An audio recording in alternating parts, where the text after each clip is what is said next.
Welcome to YouTube channel of Adarsh Navodaya education को। देखिए हमने पार्ट 2 में पढ़ लिया केज, सब्जेक्टिव केज और ऑब्जेक्टिव केज। फिर उसके बाद हमारा तीसरा है पार्ट्स ऑफ स्पीच में पार्ट 3 है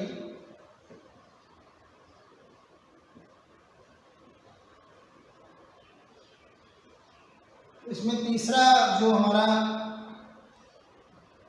केज है, हम इसमें पढ़ रहे हैं केज।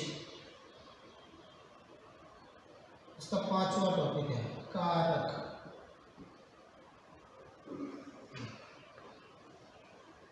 तो थर्ड नंबर जो है हमारा सब्जेक्टिव केस हो गया, ऑब्जेक्टिव केस हो गया, और तीसरा इंस्ट्रूमेंटेटिव केस। इंस्ट्रूमेंटेटिव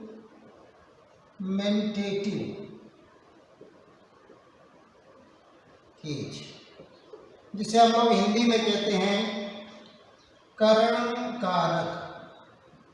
करण कारक हिंदी में इसकी से और के द्वारा पहचान के शब्द होते हैं। इंग्लिश में बाई, विद होते हैं, और भी कुछ हो सकते हैं जो इसी के अर्थ में हों। जिन प्रोनाउन से पहले जिन नाउन से पहले बाई हो, विद हो, उनमें हम इंस्ट्रूमेंटेटिव केज कहते हैं। इंस्ट्रूमेंट, इसमें क्या होता है कि जैसे पेड़ काट रहे हैं कुल्हाड़ी से, हिंदी में निकलता है से के द्वारा। तो जैसे कुल्हाड़ी से पेड़ काट रहे हैं, तो इसमें क्या इंस्ट्रूमेंट होते हैं, टूल्स होते हैं, औजार। तो जैसे पेड़ काट रहे हैं कुल्हाड़ी से, तो कुल्हाड़ी से विद एंड एक्स, तो कुल्हाड़ी जो नाउन है इसमें होगा इंस्ट्रूमेंटेटिव केज। जैसे बस से दिल्ली जा रहे हैं के द्वारा, बस के द्वारा या बस से, तो इसमें क्या है कि जो मीडियम ऑफ ट्रांसपोर्टेशन है वो है बस, तो बस में होगा इंस्ट्रूमेंटेटिव cage.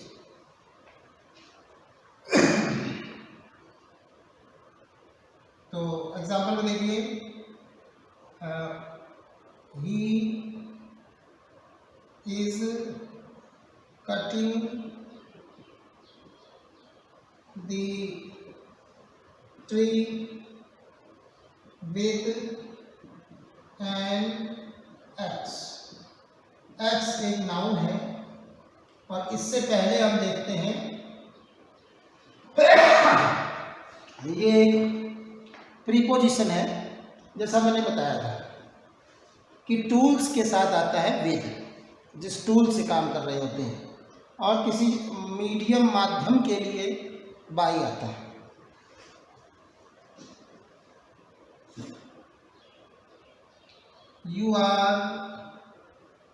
you should go to Delhi by bus। अब यहाँ पर ये बस एक नाउन है, और ये बाई इसका प्रीपोजिशन है, इसके पहले आया है, तो बस में आपके इंस्ट्रूमेंटेटिव केज होगा, एक्स में इंस्ट्रूमेंटेटिव केज होगा, ये नाउन है। फोर्थ देखिए,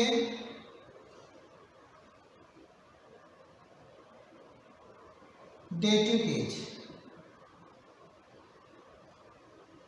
डेटिव केज को हिंदी में कहते हैं संप्रदान कारक। संप्रदान कारक में क्या होता है, के लिए या को। तो इसमें क्या रहता है कि जब हम किसी कार्य को किसी के लिए, किसी नाउन के लिए करते हैं, तो उसमें क्या रहता है, डेटिव केज होता है, संप्रदान कारक। बहुत संभावनाएं ये रहती हैं कि हम लोग सजीव कर्म को भी डेटिव केज कहते हैं। इसमें सभी के आगे नहीं, लेकिन in before most of nouns they are come for for कई बार टू भी आता है जब हम दो दो कर्म हो, वाक्य में दो कर्म हो, सजीव कर्म भी हो और निर्जीव कर्म भी हो, लेकिन जो कर्मों का क्रम है, ऑर्डर ऑफ द ऑब्जेक्ट्स है, तो उसमें क्या रहता है, सजीव कर्म पहले आता है, निर्जीव कर्म बाद में आता है। लेकिन इस क्रम को बदल दें, इस ऑर्डर को बदल दें और सजीव कर्म को बाद में रख दें, तो उसके पहले आता है टू। तो ये स्थिति में तो हम लोग संप्रदान कारक बहुत स्थितियों में इनडायरेक्ट ऑब्जेक्ट को भी कहते हैं। इनडायरेक्ट ऑब्जेक्ट जो होता है आपका, जो सजीव कर्म होता है, उसे भी डेटिव ऑब्जेक्ट कहते हैं, डेटिव केस कहते हैं। तो जैसे I sent a book to Mohan. Mohan देखिए यहाँ पे एक नाउन है और ये एक सजीव नाउन है, तो क्या रहता है, आप बुक जैसे किसे भेजी, मोहन को भेजी, क्या भेजी, एक किताब भेजी। ये एक डायरेक्ट ऑब्जेक्ट है, निर्जीव कर्म है, और ये एक इनडायरेक्ट ऑब्जेक्ट है। तो ये इनडायरेक्ट ऑब्जेक्ट आपका डेटिव केस में है।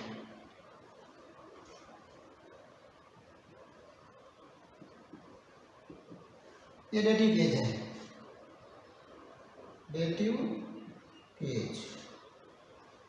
उसके बाद my father,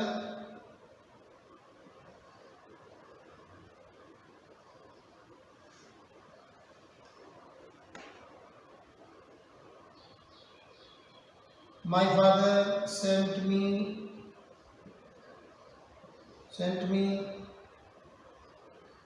Jaipur for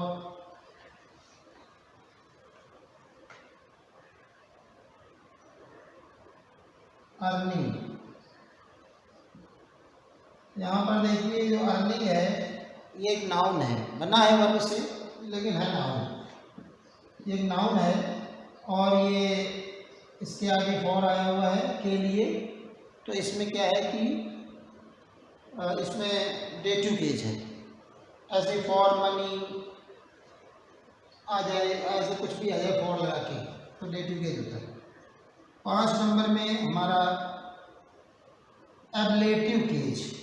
एबलेटिव case, ablative case क्या होता है, अपादान कारक।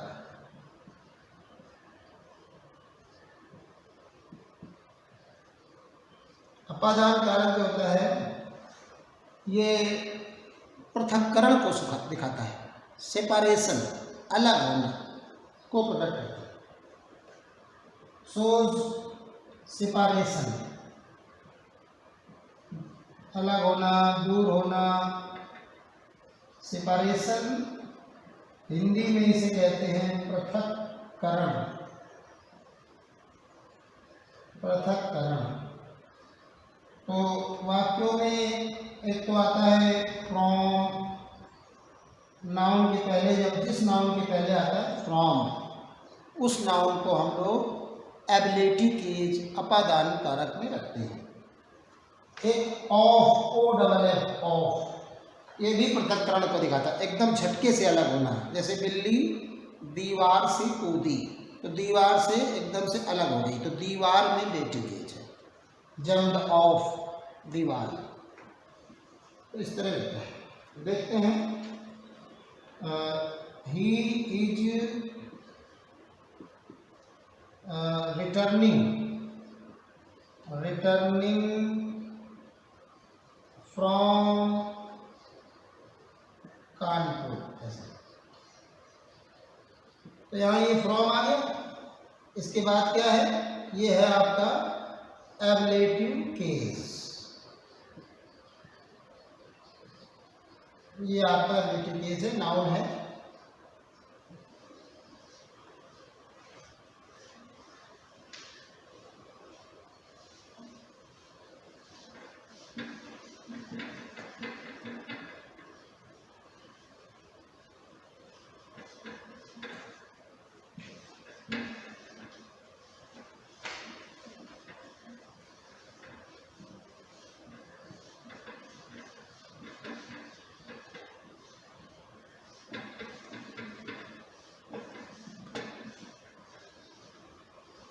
और देखिए, एक और देखिए, second, the cat jumped off the wall. अब आप यहाँ पर देखिए, जो ऑफ प्रीपोजिशन है, जो अलग होने को दिखाता है, वो है इस नाउन से पहले। तो आपका ये जो नाउन है, ये आपका एब्लेटिव केस है, ठीक है। नंबर आपका 6 है, पजेसिव केस।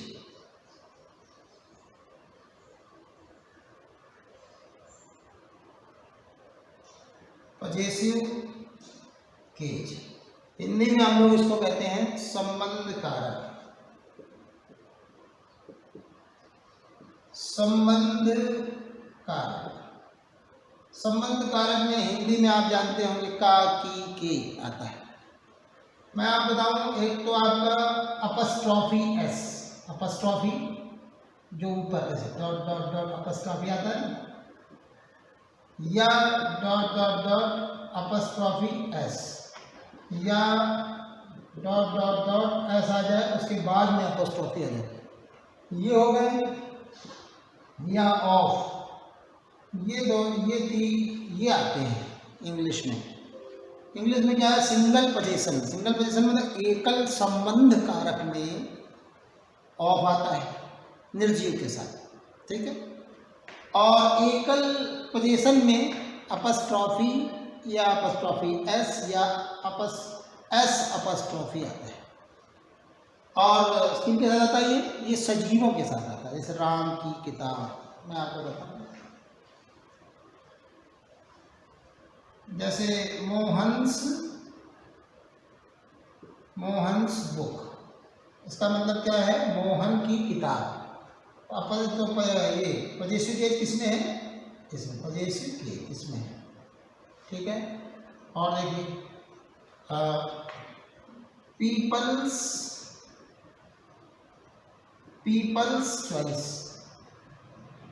पीपल्स चॉइस, ये क्या है, देखिए पीपल एक बहुवचन है, बहुवचन के आगे एस लग गया, ठीक है। क्यों लग गया, क्योंकि पीपल के लास्ट में लास्ट वाला लेटर एस नहीं है।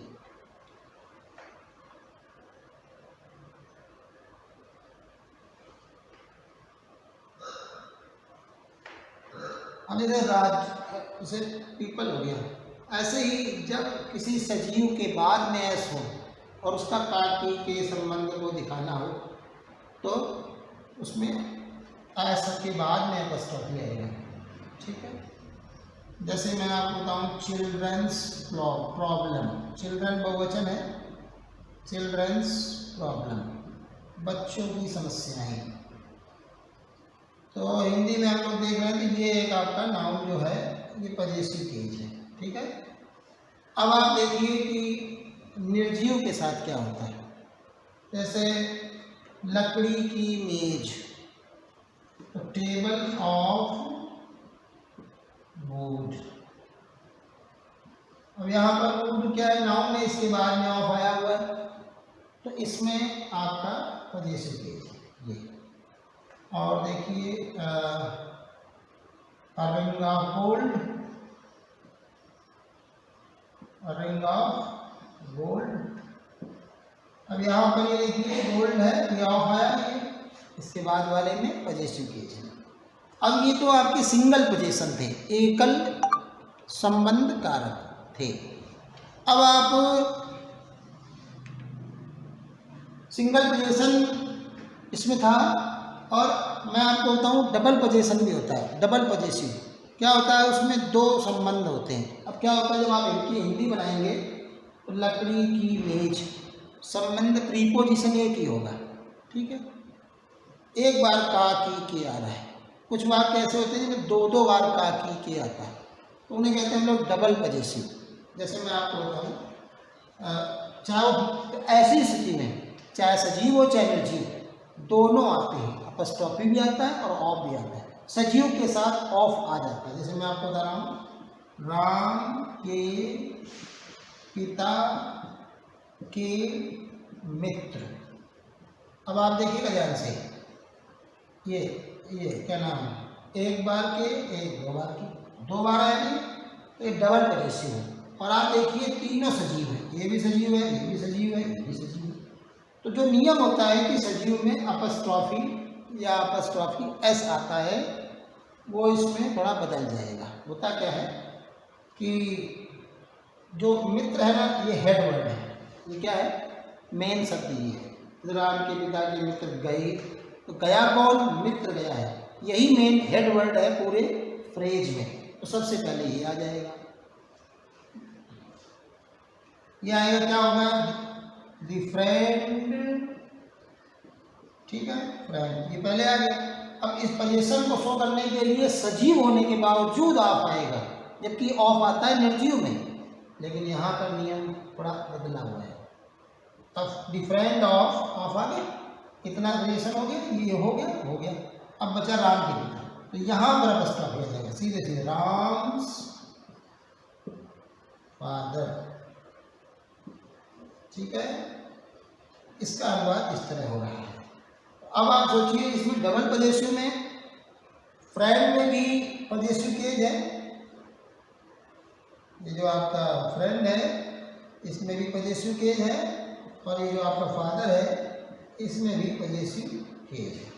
दो बार किए जा रहे हैं इस तरह से। और लास्ट 7 नंबर हम देखते हैं, इसका अगला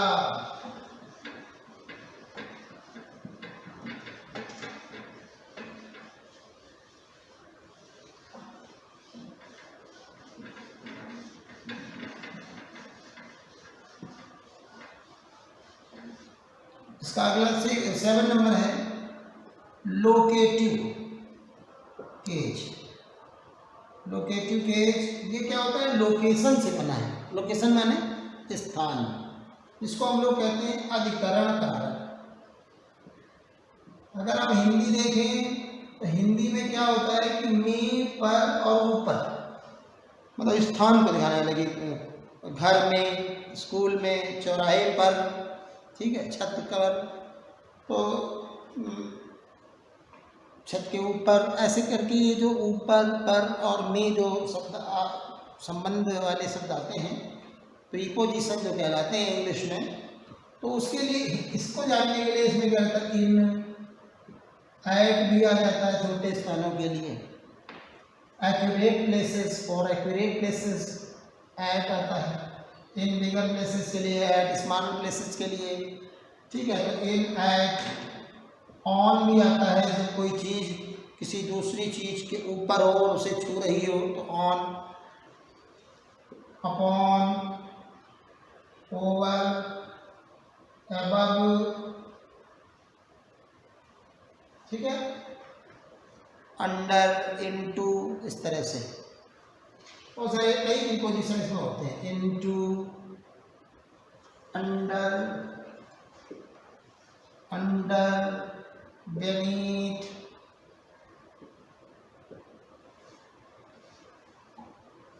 अप, है ना। तो जो भी ये सब क्या है, स्थान को दिखाते हैं, प्लेस को, लोकेट से बना है लोकेशन, ETC, ये सभी स्थान को दिखाते हैं, स्थान को दिखाने वाले नाम होते हैं। तो इनमें क्या रहता है, ये आते हैं, इनके बाद में जो नाउन आता है उसमें हमारा लोकेटिव केज होता है, अधिकरण कारक। जैसे ही लिव इन जयपुर, तो यहाँ पर ये क्या है, जयपुर, इसके पहले आप देखिए ये प्रीपोजिशन आया है इन, इसमें क्या है आपका लोकेटिव केज है। तो सर देखिए, I am waiting you at the railway station, railway station, यहाँ पर ये जो रेलवे स्टेशन है आपका, ये एक नाउन है और इसके पहले एट आया हुआ है, तो इसमें आपका लोकेटिव केज हो गया, ठीक है।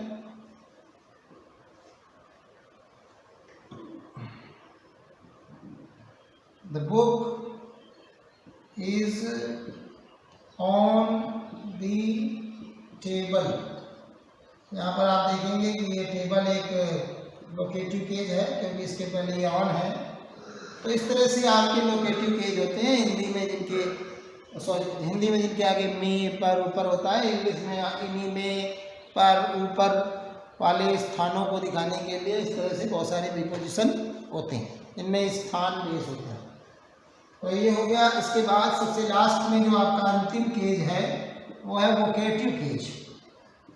वोकेटिव केज, वोकेटिव केज में क्या रहता है कि जो नाउन वोकेटिव केज में होता है उसके बाद में ऐसा एक्सक्लेमेटरी मार्क होता है। इसमें क्या करते हैं, बुलाते हैं, संबोधित करते हैं, सैल्यूटेट करते हैं, मोहन इधर आओ, और ऐसे नाम लेके बुलाना, कोई काम बताना, उसको अपनी तरफ अट्रैक्ट करना, टू अट्रैक्ट समवन और a particular noun it is used.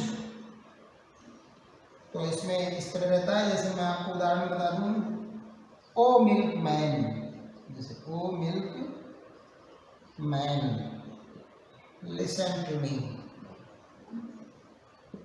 Listen to me. यहाँ पर देखिए ये क्या है, मिल्क मैन क्या है, ये मिल्क मैन में ये आपका वोकेटिव केज है। एक और देख लीजिए, इसमें ऐसे ही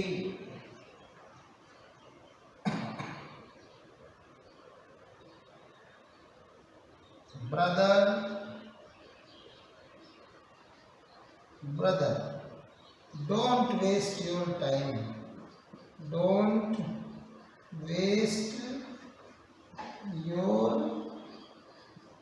टाइम, ऐसे। तो यहाँ पर आप देखिए एपॉस्ट्रॉफी है और ये आपका नाउन है। तो इस तरह से ये आपका कौन सा केज है, वोकेटिव केज।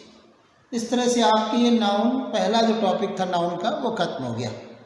अगर आप इसको ध्यान से पढ़ेंगे तो आपको बहुत फ़ायदा होगा। एक दूसरी बात है, ध्यान से पढ़ेंगे तो आपको कोई कन्फ्यूजन हो भी सकता है, तो आप उसको बताएं, पूछें, कमेंट में लिखें। बहुत बहुत धन्यवाद, थैंक यू।